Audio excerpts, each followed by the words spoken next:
It's been over 2 years since Super 7 showed us renders and took pre-orders on their 7-inch scale full-size Thundercats Thundertank. And after that very long wait, I finally have the Super 7 Thundertank in hand. So did it live up to the expectations of those original renders? And was it worth the long wait and that very hefty price tag? We'll keep watching to find out on this episode of Geek Dad Life.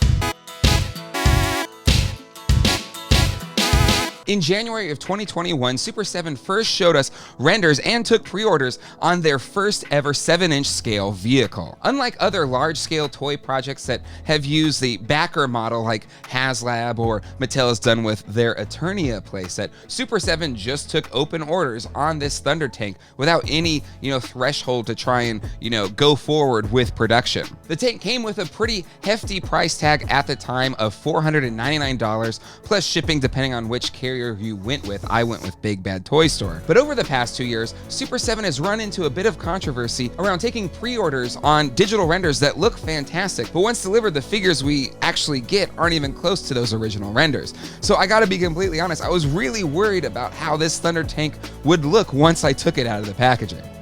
Starting with that packaging, it is massive and it is absolutely beautiful. The artwork just looks like it's straight out of the vintage 80s LJN toy line, and it just looks fantastic. It's so nice. I think I want to maybe cut it out and frame it or something. It just looks so good.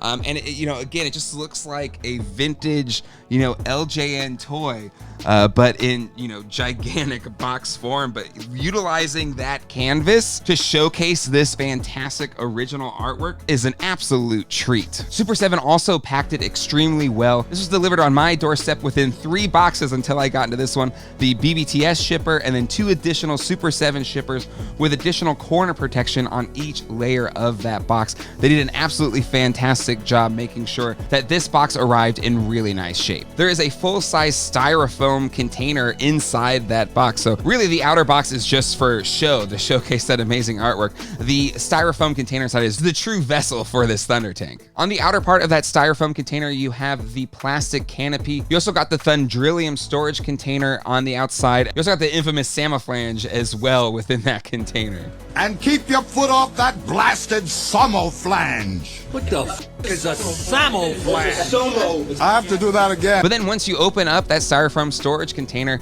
you pretty much got the Thundertank ready to go. There's really no assembly required. It's all there, ready to take out of the box and start playing with it. And my first impressions are, I'm really impressed with how this thing turned out. There's not a ton of paint applications on the vehicle, but the ones that are there are really sharp, no sloppiness whatsoever. And that is especially true on all of the consoles. Really, every single deco is done to near perfection. The glow-in-the-dark eyes work well. It is cast in that glow-in-the-dark plastic. I will say it's not the glowing white eyes that they showed on the packaging. It is the more traditional green glow-in-the-dark plastic, but it does work well. The articulated jaw and arms have really nice ratchets to them. They don't feel loosey-goosey or cheap at all. They feel like they'll hold up to the test of time. And all of the nice sculpting that we saw from, the very first renders to all the different prototypes to the one that I have in hand look absolutely fantastic. So it looks really good, but does it fit your 7-inch scale Thundercats Ultimates figures? Yes, it does. There is room for 2 figures in the front cockpit.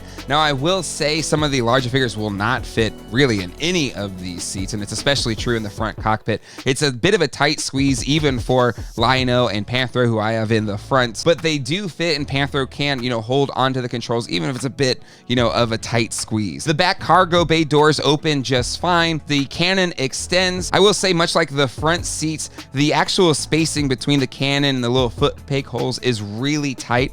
It's going to work better for smaller characters like Chitara.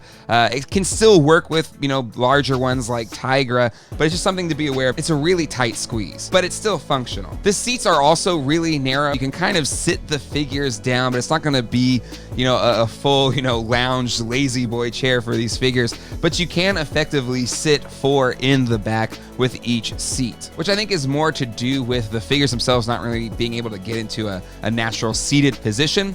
But, overall, they look like they're sitting and there's space for them. We got to talk about the size of this thing. It is a very large vehicle, but honestly, it's not as big as I thought it would be.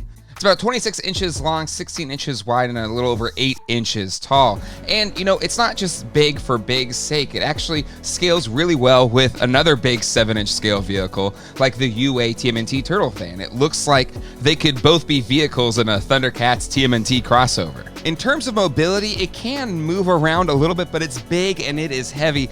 And really the only points that, you know, it can roll easily are on, you know, the front of the Thunder Tank. You have 2 wheels here kind of under the jaw, and then you got, you know, another roller kind of in the middle neck section. The treads don't really function at all in terms of moving it around. So if there's one area that maybe I would have added an additional roller like this one, would be maybe in the back, just to give it a little bit more mobility. I don't need the treads to, you know, roll along, because I realize how heavy this is, and that would probably, you know, wear down these little rolling canisters over time. So I don't mind that the treads don't necessarily work. You can move them, you can really, you know, make it work, but for the longevity of the toy, I don't mind avoiding that, but I would have added a roller in the back just to give it, you know, a little bit more range of motion if you're moving it around. So really, if you want to easily scoot it along, I kind of pick it up from the back and then let it lean on these front rollers, and then it moves around pretty easily. But if you have it all the way flat on the ground, that back end will drag a bit. Another part that bugs me a little bit is where the canopy attaches to the front end of the tank. You know, in all of the renders and even some of the early prototypes, it didn't show any of those pegs, and I think it led to a really nice, clean looking sculpt on the front end of the tank. I understand why they added them, because it probably needs something to hold, you know, either canopy in place. But when you take either of those canopies off, you're just left with these, you know, little peg holes in the front, and it really breaks up the front of the sculpt. For me, I wanted to display this thing without the canopy. You know, maybe it's harkening back to the toy, or, you know, in the show when the canopy's not on or the armor isn't fully on. And to me, it doesn't look very good with those big peg holes sitting there. So, you know, I don't know what the solution could have been. Maybe to have like little plugs that you could put in to maybe make it a little bit cleaner, or maybe a little, you know, layer that you could have added to it to then, you know, make the sculpt seem seamless when there's no canopy on it. But in the absence of anything like that, it looks a little too toyish versus, you know, a high-end collector piece. So I'm sure there's customizers that could figure out something to solve for this. But in the meantime, I'm going to leave, you know, the undersea canopy on, because it kind of hides the peg holes, but still gives me that kind of open canopy look that I want. And that's really it for major critiques that I have for this piece. It's in those finishing touches. It's leaving those peg holes open, you know, leaving hinges too exposed so you see the metal of it, breaking up the sculpt furthermore. There's also exposed screws that just don't really fit into the overall look of the tank. It's not a huge criticism. It doesn't make me regret having this piece whatsoever, but it is another example of Super 7 not being able to fully translate what we saw in the renders and early prototypes to the final piece. Those critiques aside, I think Super 7 did a really fantastic job on this Thunder Tank. The QC seems great. All of the engineering seems fantastic. The paint applications are really crisp. The sculpting is fantastic, and I'm really happy that I have it in my collection. So because of that, if you have space, if you're a Thundercats diehard, if you love vehicles and play sets, I think this one is worth picking up. If you'd like to keep watching, check out this video. And until next time, hasta luego and goodbye.